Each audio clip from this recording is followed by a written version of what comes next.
오늘 아침을 여는 말씀은 열왕기상 17장 24절 말씀입니다. 여인이 엘리야에게 이르되 내가 이제야 당신은 하나님의 사람이시요 당신의 입에 있는 여호와의 말씀이 진실한 줄 아노라 하니라. 아멘. 열왕기상 17장은 엘리야와 사르밧 과부에 대한 이야기입니다.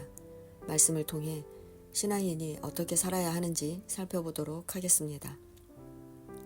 열왕기상 1장부터 11장까지는 솔로몬 이야기를 전했고 그 후로는 남유다와 북이스라엘의 왕들 이야기가 전개되었습니다.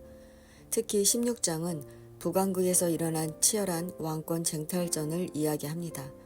그런데 17장은 갑자기 엘리야가 등장합니다. 왜 저자는 엘리야의 이야기를 시작한 것일까요? 앞선 이야기를 보면 북왕국은 계속된 반역으로 나라가 혼란했습니다. 그 반역의 한가운데 오므리 왕조가 세워지는데 오므리 왕조는 북왕국 역사상 가장 강력한 국가를 만들었지만 그의 아들 아합이 그 전에 모든 사람보다 여호와 보시기에 악을 더욱 행하여 여호와 신앙을 무너뜨리게 했습니다.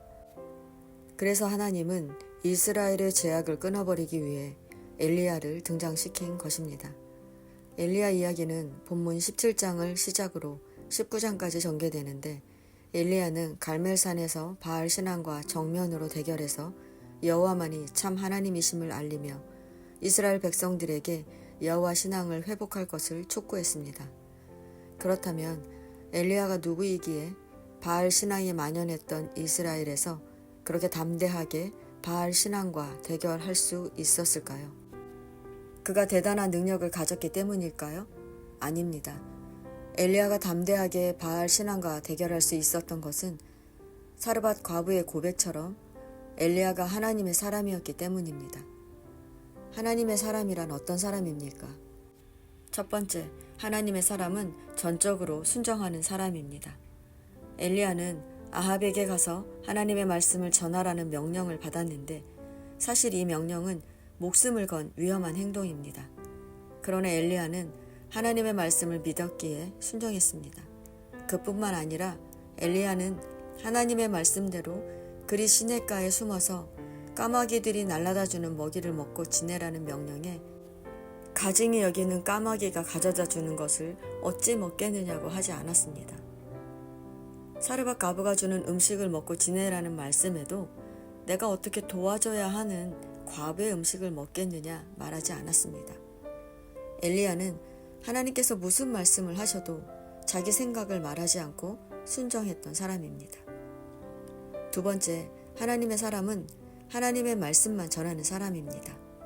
1절은 엘리야가 하나님 여호와께서 살아계심을 두고 맹세하기를 내 말이 없으면 수년 동안 비도 이슬도 있지 아니하리라 말하는데 여기서 내 말이란 엘리야의 말이 아닙니다. 하나님의 말씀입니다. 즉 엘리야가 하나님께서 비를 내리신다고 하는 말을 전할 때까지는 비가 오지 않는다는 것입니다.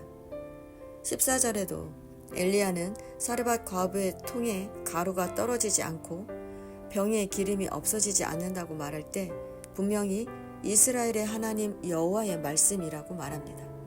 이렇게 엘리야는 하나님의 말씀만 전했던 사람입니다. 세 번째, 하나님의 사람은 전적으로 하나님만 의지하며 기도하는 사람입니다. 죽은 사람을 두고 살려달라고 기도하는 사람은 없습니다. 즉 엘리야가 죽은 아이를 살려달라고 간절히 기도했다는 것은 그가 하나님께서 생명의 주관자이심을 믿었다는 것입니다. 하나님은 그렇게 하나님만 의지하며 모든 힘을 다해 간절히 부르짖는 엘리야의 소리를 들으셨기 때문에 아이를 살려주신 것입니다. 이렇게 하나님의 말씀대로 순종하며 하나님의 말씀만 전하고 하나님만 의지하며 기도하는 하나님의 사람은 결국 나를 드러내지 않는 사람을 말하는 것입니다. 본문에 여호와의 말씀이 라는 말이 5번이나 나오는 것처럼 엘리야는 하나님의 말씀에 따라 행동하고 있습니다. 24절에 사르밧 과부가 죽었던 아들이 살아나는 것을 보고 그가 엘리야가 하나님의 사람이며 그가 전한 하나님의 말씀이 진실하다는 고백처럼 엘리야는 자기를 드러내지 않고 하나님의 말씀대로 순종하기만 했는데 그를 통해 하나님이 하나님 되심이 드러난 것입니다. 그런데 우리는 하나님의 사람인데도 불구하고 무엇을 해도 내 이름을 드러내기 위해 얼마나 애쓰고 있습니까? 내 이름이 드러나지 않으면 화가 나는 게 우리 아닙니까? 그러나 하나님이 원하시는 것은 우리를 통해 하나님이 드러나는 것입니다. 엘리야는 여호와는 나의 하나님이시다 라는 자기 이름의 뜻처럼 오직 하나님만 드러내는 삶을 살았지만 우리는 엘리야를 능력의 선지자로 기억하고 있지 않습니까? 그렇습니다. 내가 나를 드러낸다고 내가 인정받고 높아지는 것이 아닙니다. 우리가 하나님의 말씀대로 순종하며 살면 그 결과 우리가 인정받고 아름다운 이름을 얻게 되는 것입니다. 오늘도 엘리야처럼 나를 통해 하나님만 드러내는 하나님의 사람으로 살아가는 저와 여러분 되시기를 축원합니다.